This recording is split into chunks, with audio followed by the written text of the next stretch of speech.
Kind of like Johnny Cash. Well, let us get started. We're late and we're trickling in, but that's what we do.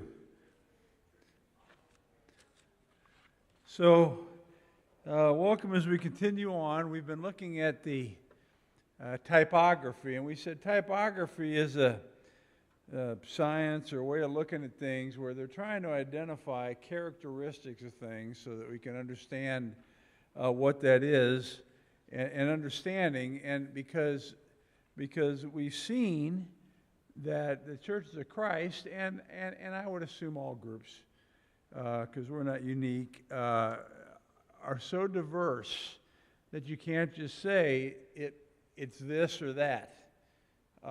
And so trying to understand similarities and things like that. And so we looked at traditionalism was one way, and that was kind of the more exclusive way of looking at things and so on. We looked at churches began absorbing more grace-oriented approach. Certainly in the 60s, that started coming on more. And as opposed to the blueprint theology that we've talked about. We've talked about the influences of evangelicalism and what that meant. And we looked at Christian nationalism last week, that those influences that are out there, that equating of the things of God and the church as being equal with that of what American thoughts, policies are, and things like that. At least in that manifestation of it. And we ended up with neo-apocalypticism, that we said was those thinkings of Lipscomb and Stone and all that were made, that had been died out and pushed out in the late 19th and early 20th century with the wars and so on. That way of looking at things, this world is not my home, I have nothing to do with it, so on and so forth, that has been trying to make a reemergence among not only those of our fellowship, but also of others. And so that brings us to looking at postmodernism. And postmodernism is something we've talked about many times, but we've probably all forgot, in understanding these things. So let's take a little look at that, because this is very significant and influences our thinking, whether we're aware of that or not. Postmodernism became a common topic of discussion across the theological spectrum in the early years of the 21st century. Now, like all things, that's not the origins of it. And usually there's a wide, long time period where it begins percolating. And so this postmodernist, I mean, you could go actually quite a bit back to the early 20th century, but it really started coming on after World War II, because, the world's been blown up, if you will, especially if you were in Europe, and those things, and caused a lot of questioning and looking at things of, hey, all these things we thought about our civilization and all this, it doesn't seem to be working out. And looking at it, and so it really started coming on strong there, and then has continued on. And of course, and so Douglas Foster, one of our scholars in our fellowship, argued the Churches of Christ divisions in the late 20th and early 20th century were really not between liberals and conservatives, as some argued. That was one of the typographies we kind of looked at. But rather between modern conservatives and postmodern conservatives. And by what he means by that is this, is that as people look at all the different variations of Christianity and so on, that within churches of Christ, our differences, however liberal and stuff, for the whole, are still on the conservative half of that big spectrum. And so Church of Christ liberals generally tend to not be way over here, but they're still in this realm as they've looked at it. And we're going to talk a little bit about that. Uh-oh, well, probably wouldn't hurt to turn it on. In practical terms, postmodernists, and we're kind of redefining that for us, share an attitude of skepticism toward the grand explanations and established ways of doing things. So what does that mean? In modernism, which began several centuries ago, remember, that was the idea that we can rationally understand everything and so on, and so we saw the great advances in science and many things like that, and those were great advances. But with that came this confidence that we can figure everything out, understand everything, and make it like we want it, and that everything's going to get better. Okay, and then of course, what happened?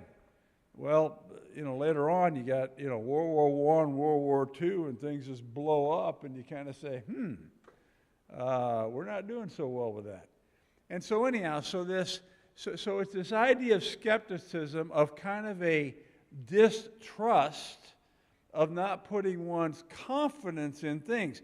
And we've all seen that if we just think about the attitudes over the last number of decades toward government. And that there's, what was in the 50s, a confidence and a trust, it's like, whoa.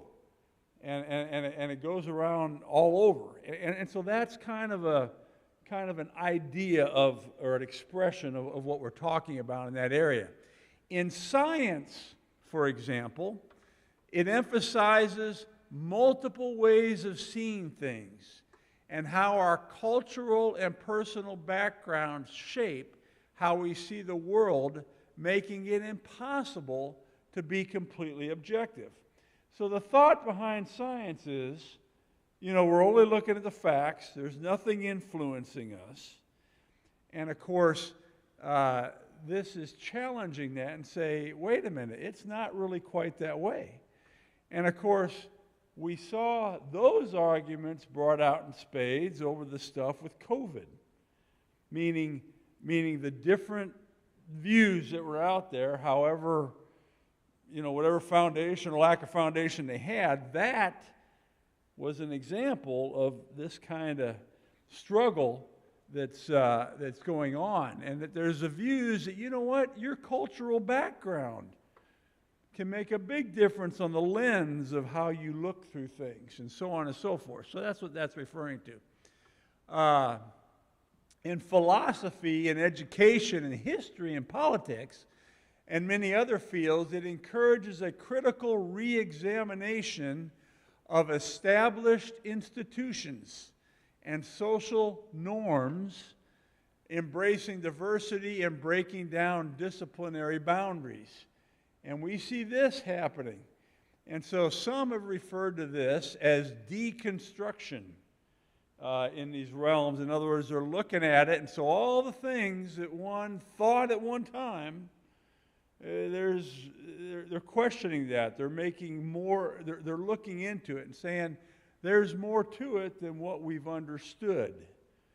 And so we see that in all aspects of things, and it has happened in spiritual things, this way of looking. Now, some have looked at this as being awful and terrible and bad because it's challenging what we thought was fully understood and resolved, and others have looked at it in a very positive light. And like most of anything, it has its pluses and its minuses. And so that's what's going on, and we're in this. Now, someday, some social scientists will come up with something for our times instead of just a catch-all, and they'll redefine this understanding even more. But that happens later, not usually when you're in the middle of it. But nonetheless. And so that's why we have been, in the last several decades, this societal confusion, or the tearing down of so on, of things that were once established, whether it's in the public realm or in the spiritual realm or whatever, These are the dynamics that have been working on things. Doesn't make it good or bad, just makes it this is what it is. Now, obviously, in some things, some people take conclusions and go, well, you're going way too far with that. And others look at other things. So just trying to remind us of that. The modern Enlightenment thought placed faith in human reason. And of course, Alexander Campbell was that in spades. He was very much a product of his time, and that made sense to him, that way of looking at things, among others that were in that time. Human ability. In other words, we can make it better. We can make a better world. If we just educate people, everything will be better. Those understandings are an Enlightenment idea. But postmodern Christian thought emphasized subjectivity. And of course, what's that? Well, objectivity is facts. Subjectivity is kind of less clear, kind of more, depending on how you look at it. And as a fellowship, we often didn't like subjectivity because we wanted surety. And so this kind of thinking was unsettling for many. Human capacity for evil. In other words, people are evil. Authentic community and relationships and dependence on God rather than self. Now, these are, it seems kind of simple, but when you really think about them, this stuff can get pretty broad. But nonetheless, it wasn't, and so there was less surety, less confidence in what I can do and know, and realizing for some a greater dependence on God. And so postmodernism influenced all Church of Christ groups, even those who vehemently opposed it, as their identity formation took place in relation to postmodernist claims. Traditionalists rejected postmodernism outright because it challenged the very basis of what was our restoration plea, which assumed that all people could objectively read Scripture using the right rules of interpretation, hermeneutics, command, example, necessary, inference in particular, in order to arrive at one true original meaning. Okay, that was the basis. Campbell had that basis and that understanding as to what? If we could just all read the Bible, we'll come to the same conclusions. Well, as you look back historically, that hasn't been accurate for whatever reasons. And one could say, well, it's because they're not doing this or they're not doing that, or for whatever reasons. That has not worked out the way it was hoped, and for lots of reasons. And so in contrast, many grace-oriented, less blueprint, neo-apocalyptic, not trust in the world, and progressive leaders were heavily influenced by the postmodernist tendency to question human ability, which led to humility, and they could no longer accept that traditionalist exclusivism. Okay? And so naturally this included an openness to Christians who believed and practiced differently than we did in the churches of Christ. And so remember, for so long it's thought we got this figured out, and you all need to come on and agree with us, and would dismiss the others as the denominations and all the terms that were often, put in there. And of course, those were code words that we all understood, and people understood. Bill. And it runs deep in the Church of Christ itself. Yeah. The Church of Christ that we know. Yeah. I know that most of my last years of work on a story. 2014, Sherry and I, my wife then, was passed and spent a year on the road from Arizona to the state to Vancouver, British Columbia, Uh-huh. visiting churches of Christ. Yeah. We visit just about any day of the week or day might set, or Bible classes during the middle of the week.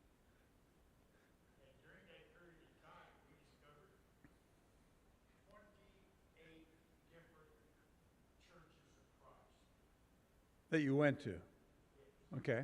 different philosophy wise. And there are so many differences, it's unbelievable, but they all fall in that category. And I often wonder if there's ever a day that we'll see where we come back to one church.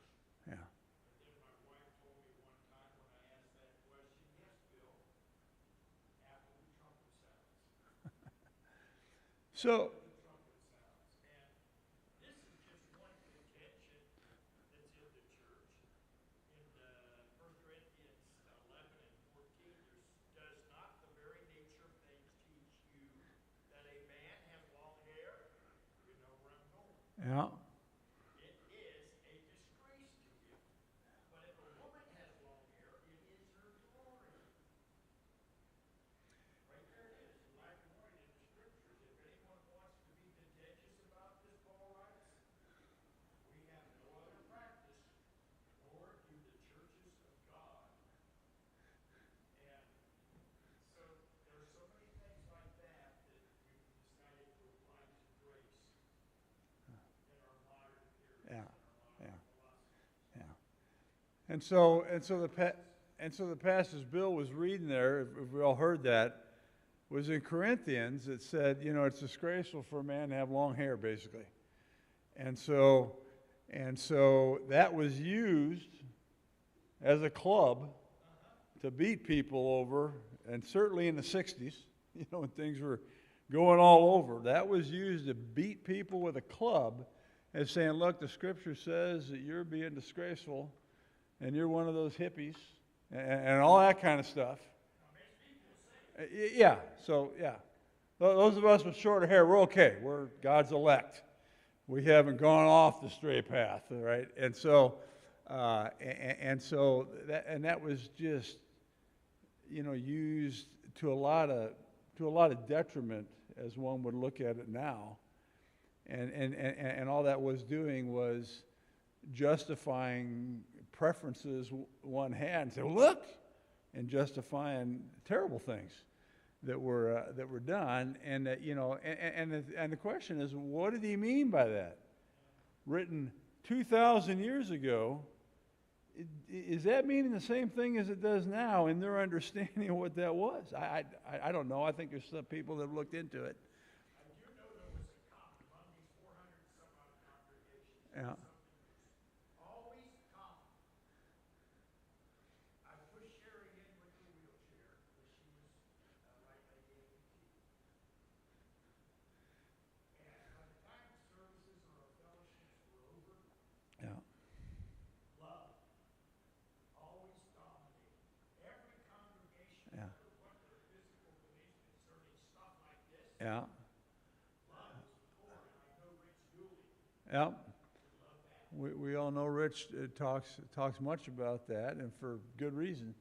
But again, you're saying you went to all these places, and we're supposed to be so much all alike, and then realizing that that narrative gets blown up when you start going out there and experiencing those things. But anyhow, as we thank you for that, Bill, and so there was this humility of realizing, we're not, we don't have so much confidence in ourselves, and there were those that viewed that as a good thing. This idea of humility instead of this confidence and all that we think we knew and this and that, and that we could take every bit of scripture and know every single thing, and we were right because of the way we divided all that, and so on and so forth. Naturally, this openness, we said, included Christians who believed and practiced differently than churches of Christ. And of course, that was a big no-no in some quarters. The fact that, and so, for example, the idea of the food pantry. There are those that have chastised us greatly because we've been involved with the food pantry with others, and things like that. And so that struggle still continues. And so that was, those are just very briefly some of those effects, but have influenced us. And so then progressive theology. Now we've heard progressive. We've heard that term as opposed to kind of traditional or conservative and progressive. And you know, that could be used as a term to describe differences and things like that. In our fellowship, that usually regarded those who were doing things very differently than the traditional congregations did. For example, they might be including women doing roles that they have not traditionally been able to do within the service or within other things. Sometimes they would have introduced musical instruments into at least a service. Sometimes they'd have both. Sometimes they'd go completely over to that. And so those are two major characteristics that we often think of when we're saying they're progressive. And so progressive theology was wide-ranging and eclectic as evangelicalism. In other words, you know, wherever you were, they might be a little bit on this and a little less on that, or, you know, whatever, as with anything, as Bill's already told us about congregations. But at the heart of the progressive influence on churches of Christ was a deep concern for social justice and equity in congregations and in society. And so when we looked at the 60s and things and the racial issues and so on and so forth, we saw that there were those that were very concerned about the way things were in society, and they embraced those civil rights changes, realizing it shouldn't be that way.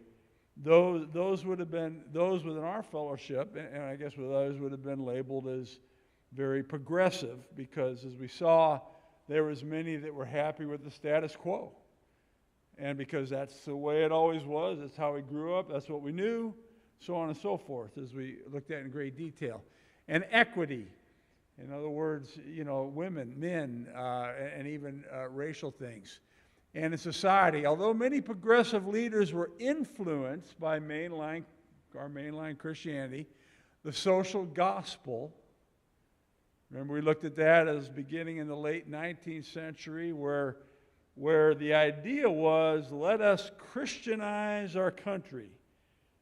Let us get to those in places of power that can make these decisions and policies that can help those that are less fortunate. That's what the social gospel was. And of course, as we looked at that extensively, we saw that there were those that said, wait a minute, you're not caring about their soul, you're just caring about how they're doing here.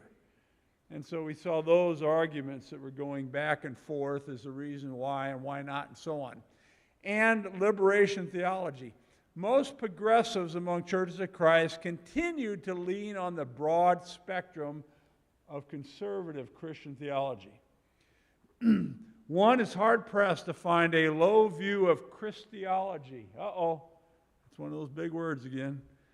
And of course, that's that holding up focus on Christ. In other words, instead of dismissing him, as we've often heard, and was so in cases of, you know, explaining the way, well, he really wasn't the son. He was just swooning so he really didn't die. You know, that kind of stuff that came out of the 19th into the 20th century would not be holding a high view of Christology. Or was there a low view of the Bible among those that were advocating these things? Rather, progressive leaders maintained a high view of the authority of the Scriptures, using the Bible to make their case for social Christianity, human rights, and the inclusion of women in church leadership. In other words, if you recall, progressives were labeled as, you're just not following the Bible. You're going away from the Bible. You're doing something different. You're just reacting to the culture and its influence and getting away from the Bible. Well, these that were advocating these things say, wait a minute. We're looking into the Bible, and here's where, and here's why we're coming to these understandings. And so again, you see that labeling and not necessarily trying to understand. And they would say, this is why. Look at these things, and so on and so forth. And so the point is, those, at least in our fellowship, that were advocating this, were doing it from, we are following the Bible. But it was certainly challenging certain and traditional understandings. Progressives believed that the essence of the gospel included not only saving souls, but also working for better laws and policies in society. Repairing harmful systems and changing harmful laws and policies were essential to Christian work, as they were central to bringing the kingdom of God on earth as it is in heaven. In other words, we think there's more than just you understanding the right thing about your sinful condition and that you need God. But as a Christian, we should be trying to make things better around us, was basically some of that understanding. Now, progressive Christians, not necessarily, now again, we're talking broadly among all sections, joined the Black Lives Matter movement. Now, we know that that's something of more recent years, as we know.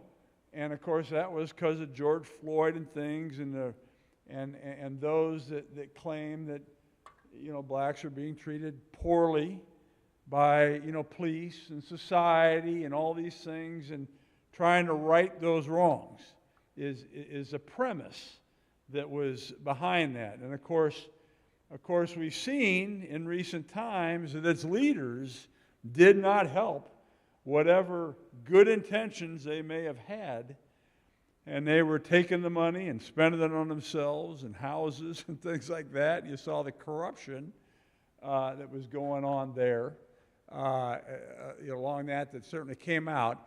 And they also work for LGBTQ rights in societies. Now, how that's manifested depending on where you're at. There's a congregation down Mexico Road that has the rainbow flags and all this. And, of course, what that means is they are an affirming. There's this concept of what they say, welcoming and affirming. Welcoming says, hey, you're welcome to come here. Find out about God, find out about Christ. That's not necessarily a bad thing. But then the affirming is, it's all right. You keep doing what you're doing. Okay? And for some, that's a hard hurdle to overcome. And rightfully so in understanding. But anyhow, so there's some of that. A few progressive Church of Christ congregations affirmed same-sex marriage or relationships. That's probably very few. And that's not a big percentage. Just a second, Bill. And some progressive leaders helped congregations improve their engagement with LGBTQ adherents. In other words, there are some that have said, hey, one, I can't affirm this, but on the other hand, dragging somebody behind a pickup isn't the answer either. And so there's this, and so, it's caused those to look, because, these are people too. So how does one deal with that? I haven't figured all that out for sure. Were you raising your hand? Okay.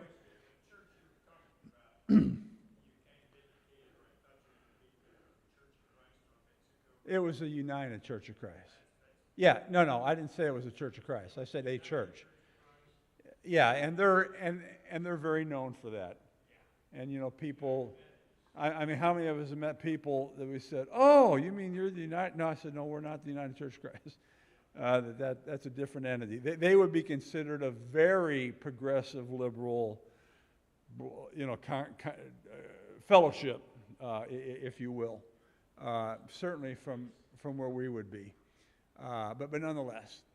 And so progressivism often combated social problems such as racism, sexism, more clearly than did the neo-apocalyptic way of looking at things. Due to the latter's inclination towards separation that could downplay the importance of changing laws in society. In other words, Lipscomb back then wasn't about changing laws in society. He just tried to ignore a lot of it. You know, that wasn't his goal. But some of the new neo-apocalyptic people like Lee Camp in that book, Mere Discipleship, we showed, what they've sought to do is to kind of combine that separation from the worldview, but also engaging it to change things to make it better. And so guys like Lee Camp, John Mark Hicks, Bobby Valentine, names we've kind of mentioned of current guys out there, they would probably be much more into this kind of designation. And so there's still that resistance to what some have called Christian nationalism and a commitment to social justice that includes engaging social system. In other words, we're trying to change things. And some Churches of Christ adherents were simultaneously influenced by both progressive thinking and apocalyptic thinking. And as so we've said all along, even though we're getting these categories of general thought, there's so much overlapping that you just can't pigeonhole somebody on everything, even though they're here or there. And as we looked at our own understandings and beliefs, we might find ourselves, I'm a little more, I think a little more on that. And so we wouldn't fit into those things either. Attempts to explain this dizzying diversity, and it is dizzying, reveal how difficult it is to say anything in general about Churches of Christ in the 21st century. But all groups did have one thing in common, a shared history. These people shared a heritage rooted in the 19th century Stone Campbell movements that developed into a largely Southern sect after the Civil War, and it underwent major divisions and developments in the early 20th and century, and then further on as we've been looking into this. The denomination experiencing challenge and pressures from the 60s to today that have led to a complete fragmentation of those of us who call ourselves Church of Christ.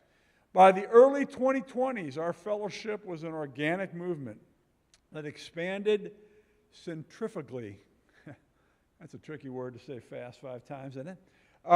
Throughout the 21st century. In other words, this idea of like, when a rock hits your windshield and that shatter and all the different webs going out, kind of that idea.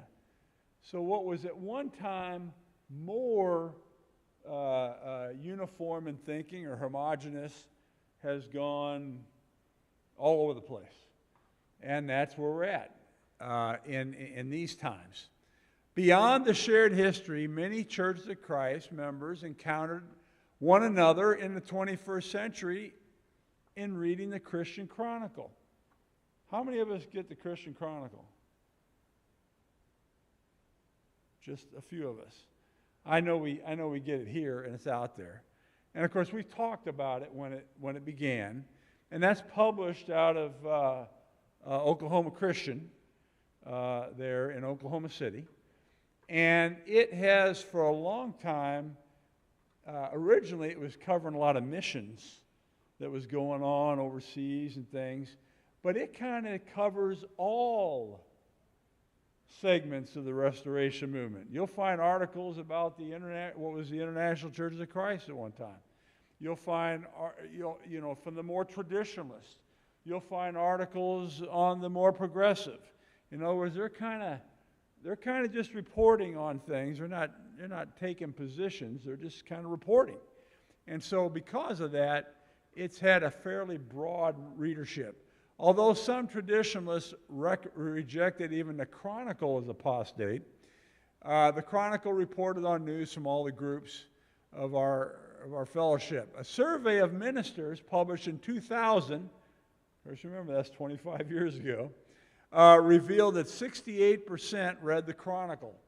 Far more than 45% who read the Spiritual Sword, or 43% who read the Gospel Advocate, or 33% who read wineskins which was a very progressive publication. The Wineskins was. You're right. It became digital, and it was going a while under Matt Dabbs, and they sold it, and I don't know what's happened to it, frankly. By the 2020s, the gap probably widened due to the Chronicle's web presence. In other words, they jumped on to being on the web, getting into digital, which 25 years ago was,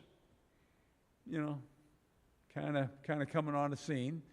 And in 2022, its monthly circulation numbered 135,000, and its website received 4,750 page views a day. So in other words, there were people reading it. Now, are those great numbers? I don't know. Not as great as some, and probably better than others.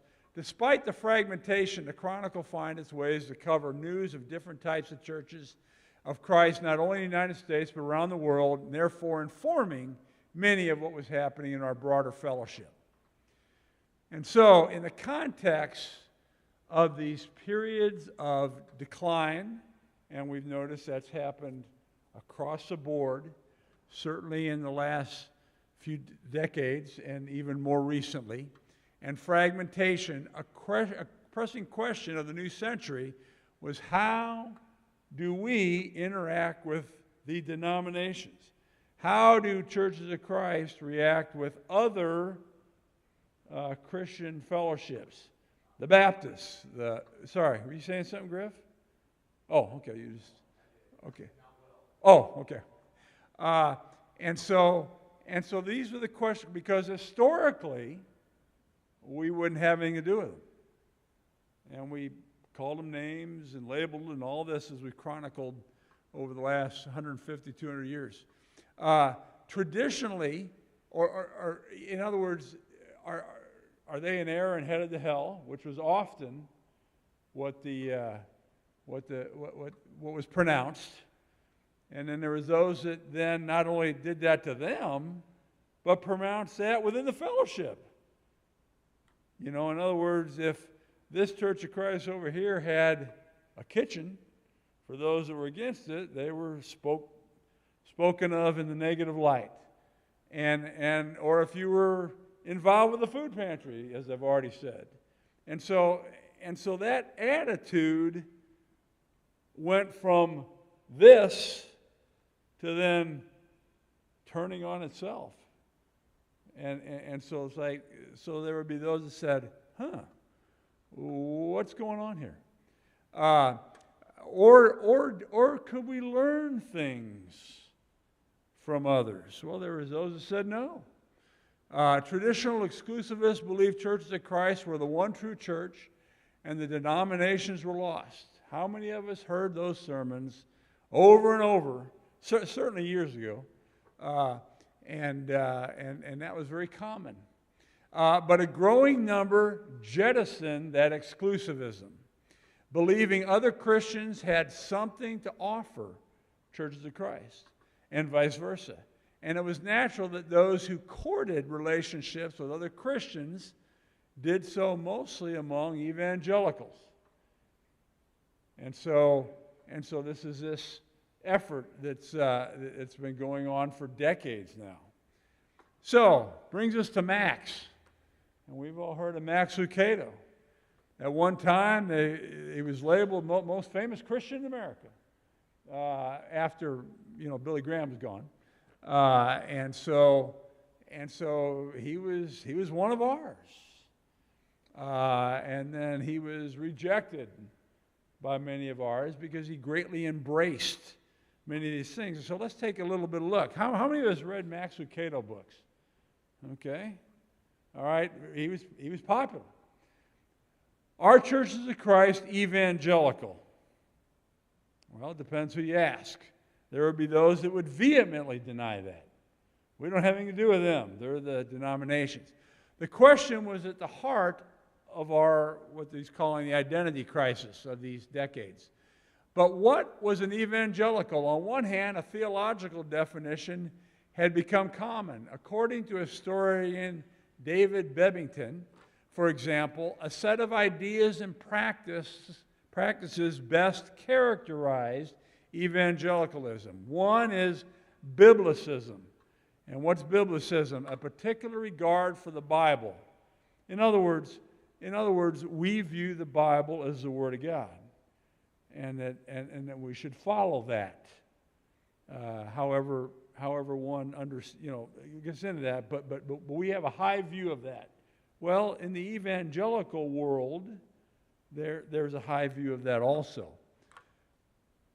Conversionism, a focus on the atoning work of Christ on the cross. We believe that we need Christ, and what He's done is the only thing that can save us, and so on and so forth. So we understand those things. Activism, the belief that the gospel needs to be expressed in effort. In other words, we need to live out our Christianity. It's not just something that we believe in over here, and then when we're out there, it just, doesn't matter. And then crucicentrism. Oh, there's another one of those words. And that is the belief that human beings need to be converted. We need to come to Christ, the cross, so on and so forth. And as we look at those things, we would probably say, well, yes. Well, yes. There's no issues with that. Okay? And so even by a theological definition similar to Bebbington's, Bible scholar Ed Myers of Harding, I don't know if anyone here knows him, he concluded in 2002 the Churches of Christ were evangelical. In other words, something that we historically have denied any connection with when they're saying, hey, look, there's a whole lot of commonality here in these basic, fundamental type things. And we got people coming in, so I think we're supposed to stop. And so thank you for that, and we will continue on next week as we look. And we're going to look at this gal a little bit. And she's saying that evangelical is more than a theological thing. It is a culture produced by things. How many of us listen to 99 Joy on the radio? Well, that's listening to evangelical music. How many go to Christian concerts that aren't necessarily just a cappella? Right? We've got folks do that a lot. Well, that's how many of us read Max Lucado or these other Christian books? Well, we're part of that consumer. How many of us listen to Focus on the Family? I don't know if it's as prominent as it once was, but Dr. Dobson was it and everything, right? We all quoted Dr. Dobson as the expert with our kids, and, well, I thought I was supposed to have one compliant and one obedient one, and I got two non-compliant ones. I guess Dr. Dobson wasn't right, that kind of stuff. And so we're going to look into that. So thank you very much. Dave Ramsey would be, yes. All right, thank you very much. Okay, Kristen Kobe's Mill.